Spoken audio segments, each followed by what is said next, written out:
what I'd like to do now is talk about a concept that's kind of dual to mobility. Okay, so mobility is the idea of in what ways can this mechanism move? Okay, can this robot move? Okay, so let's talk about the other concept. How can we immobilize an object? Okay, so the easiest example is grasping. Okay, so I showed you this on the first day of class. When we grasp an object, right, I grasp it. So if you tell me just use 3 fingers, grasp it. Okay. Okay. Now, if you ask a robot to grasp this, okay, you'll think about it for a while. Look at it, you know. Say, let's put the fingers here, here, here. Okay. And sometimes it falls out. Okay. So that was a bad grasp. Okay. So even for the simplest tasks, you have to tell the robot exactly what to do. Okay. Where to place the fingers. Okay? Or how many fingers to use. Okay. But here the idea is we want to immobilize this object, make this object stationary. Okay. All right, so that's what we're going to talk about today.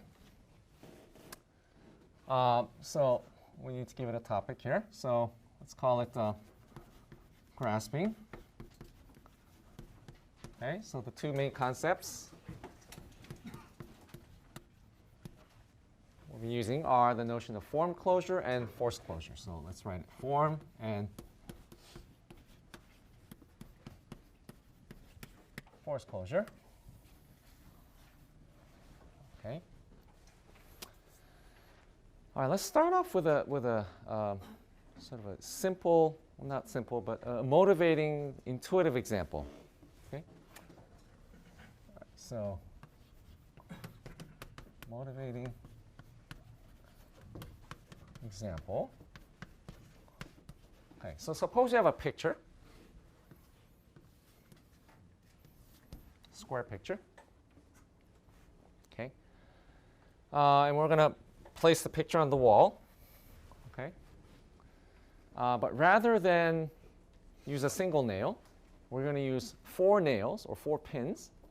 Okay, and we're going to place the pins. Okay, so let's draw this. So let's say in the first case we place the pins symmetrically, like that. Okay. All right, so somebody places the pins like that. Okay. Somebody else looks at it and says, well, that's a silly way to frame a picture.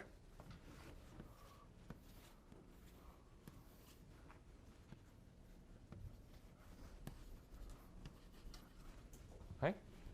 And says this, and he claims that this is a better way. Okay. Okay. So these are sort of 4. It's a pin.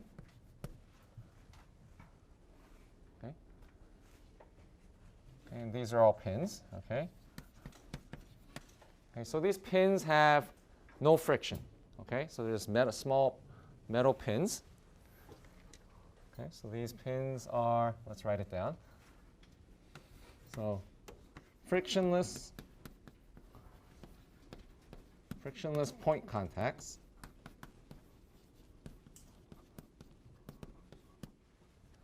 Okay, so we have 4 of them. Okay, all right. So we have this like a picture frame that we just put on the wall. Put a pin here, here, here, here. Versus in this case, we put the pins at the corners. Okay. All right. So what's better? What's more? All right, so which is better?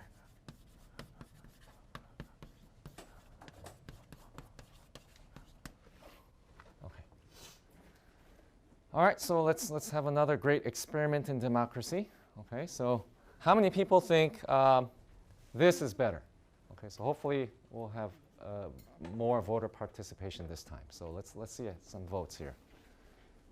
Okay, so it looks like roughly maybe about 1/4 of the class. Okay, how many think this is better?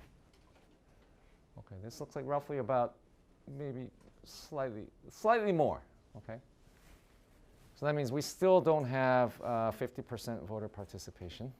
Okay, but that's okay. We'll get a definite answer by the end of class today, which is better. Okay, but turns out this is better. Okay, this is better. I'm not going to tell you why now. Okay, we'll get to that at the end. All right.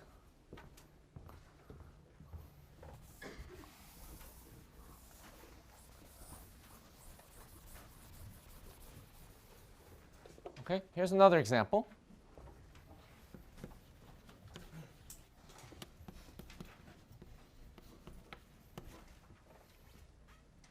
Okay, so suppose I have some triangular object. Okay, and this time I'm going to use my fingers. Okay, use my fingers to grasp this object. So in the first case, I put my finger, say, here. Okay, so my fingers have friction. Okay, and in the second case, I decide to grasp the object that way. Okay, so these are point contacts with friction.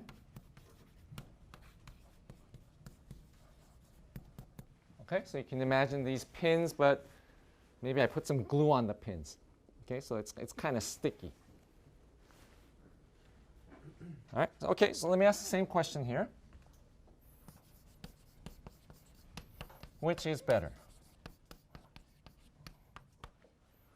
Okay. All right, should we try a vote again? Okay, how many vote for this? Okay, looks like about 15 or so. How many vote for this? Okay, this time we seem to have a larger majority here. Okay. All right. Well, democracy works. The majority, we have to go with the majority. So, in fact, this is better. Okay. And we'll see why this is better next class. Okay, not this class. All right. So these are very practical questions that we're going to be addressing.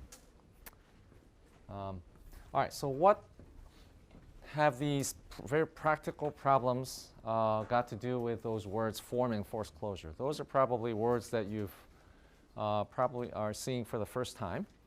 Okay, so let me explain to you what they are. So form closure, okay, roughly the idea is that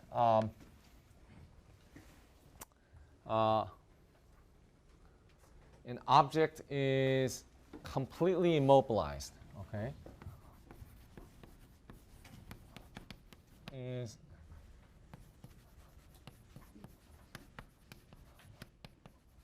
immobilized. Okay, immobilized means it can't move, it's stationary, by a set of, okay, so we'll just worry about point contacts now. Okay, by a set of point contacts.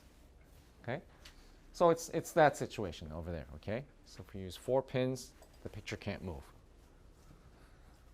Okay, so forced closure is related but slightly different. Okay. So in the case of forced closure, an object cannot move. It's completely immobilized. In the case of forced closure, what it means is that, so let's think of these as fingers. Okay. So I guess stick your finger. Okay, so fingers, okay, can apply a force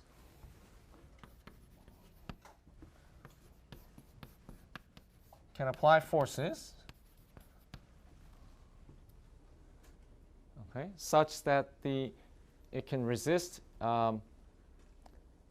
any external force applied to the same object. Okay.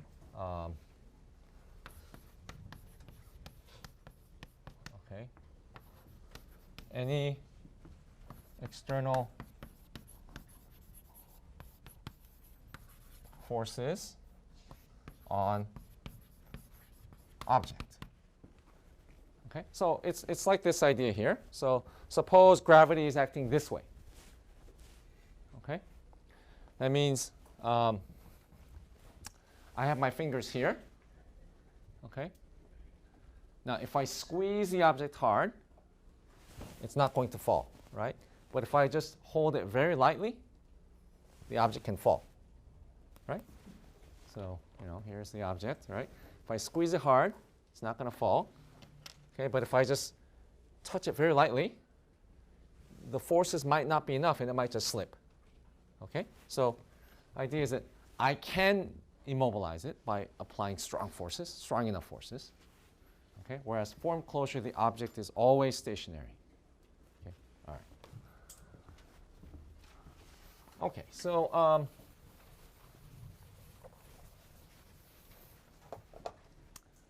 so is friction good or bad here? Friction good or bad? I think it's good, right? That's why our fingers have some friction. Okay. All right, so friction helps. Okay, so how much does it help? We need to answer that question. So we have to look at contact models, okay, for friction. Okay, so those of you who have taken dynamics probably are quite familiar with this. Those of you who haven't, you have to sort of go back maybe toward freshman physics or maybe high school physics, where you studied Coulomb forces and friction. Okay, so here's a refresher for that. So suppose I have some plane, and let's say that's a finger. Okay, so it's a very sharp finger, point contact. Okay. All right. So it's pressing against the table, for example. Let's get angled, right? So it's pressing against the table like this. Okay. So that means there's a force being applied that way. Okay, let me call this force F. Okay. And now, if there's friction here at this contact, then the Coulomb model for friction says that what? The friction force is proportional to the normal force. Okay, so I can decompose this force F into a normal component, Fn, and a tangential component, Ft. Okay, so this is 90 degrees. So F is equal to Fn plus Ft. Okay, and then the Coulomb friction is given by the normal force times times the normal force mu F of n. Okay, and this friction force is in the direction opposite to the force being applied. Okay, it resists the motion. Okay, so it looks like this. Okay, so let's just complete the triangle here. Make it look nicer.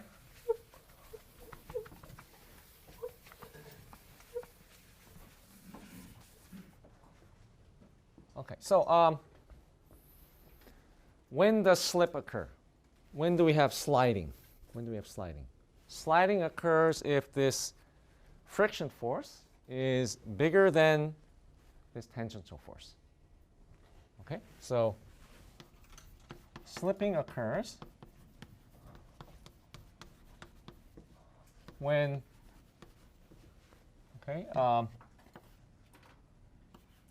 the tangential force, the component, is less than mu times Fn, the normal force. Oh, sorry, I got the other way.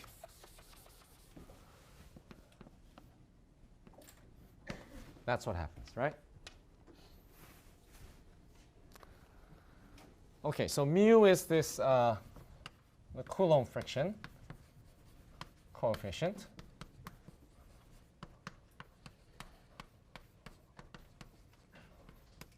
Okay, so friction is a very complicated thing. Okay, there's static friction, there's rolling, all kinds of different friction models. We're just going to use a very simple Coulomb friction. Okay, it's good enough for our purposes. Okay.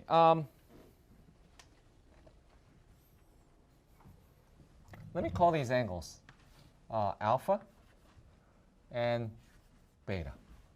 Okay, so I have two angles, alpha and beta.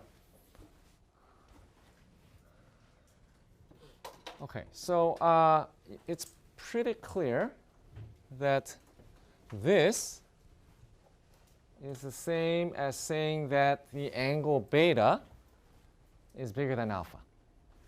Okay, so equivalently, okay, so slip, when slip occurs, that's the same as saying that alpha is less than beta. Okay, all right. So what is alpha here? Well, turns out alpha is just tangent inverse of mu. Okay, and that should be clear from just straightforward trigonometry.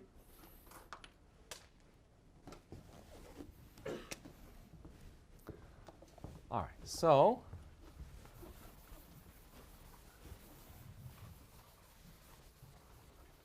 okay, so from now on, when we talk about friction, we're not going to use the Coulomb friction coefficient mu. Okay, rather we want to keep doing geometric. So we're going to talk about friction in terms of a friction cone.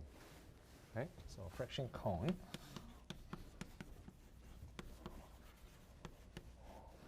Okay, so if we have some object, and here's our finger. Okay, so at this contact, we're going to have a cone.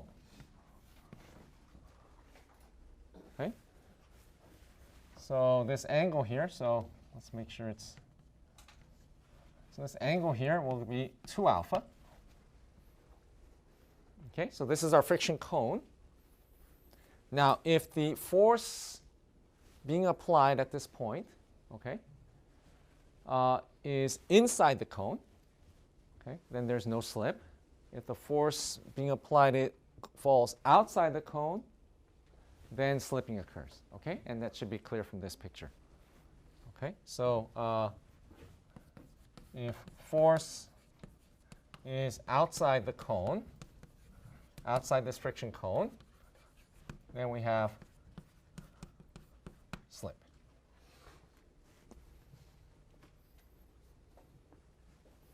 Okay, all right. So from now on, friction cone rather than the Coulomb friction coefficient mu.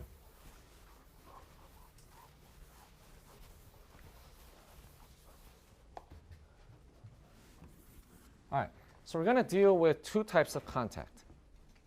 Okay, and these are, you've already seen examples of these. Okay, so the first is the point contact with no friction. We'll just call that the frictionless point contact. Okay, so frictionless point contact.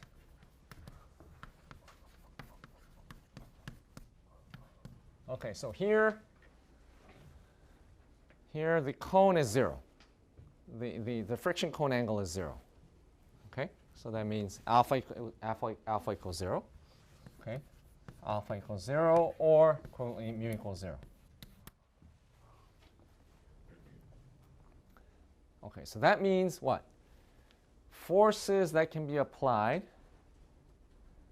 must always be normal to the surface. Okay, so only normal forces can be applied. Can be applied. Okay, so that's frictionless point contact. So the other case is now the point contact with friction. Okay, so let's write that here.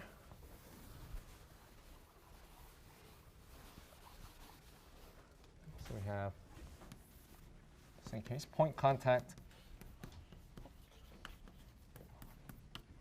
with friction. Okay, so here forces have to be inside the friction cone in order for there to be no slip. Okay. Okay. Now our fingers, so these are, okay. Okay, so consider planar case today.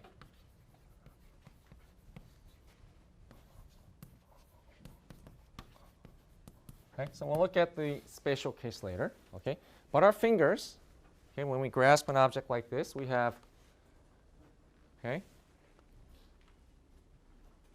we have obviously friction at the contact. Okay, so in 3 dimensions, our fingers have friction that applies in both the x and y directions. But there's also another degree of dimension in which friction applies, and that is this direction. Okay, so if there's enough friction, we can, right, cause the object to rotate a little bit, as long as we're inside the friction cone in this direction. Okay, so we'll cover that when we get to the spatial case. All right.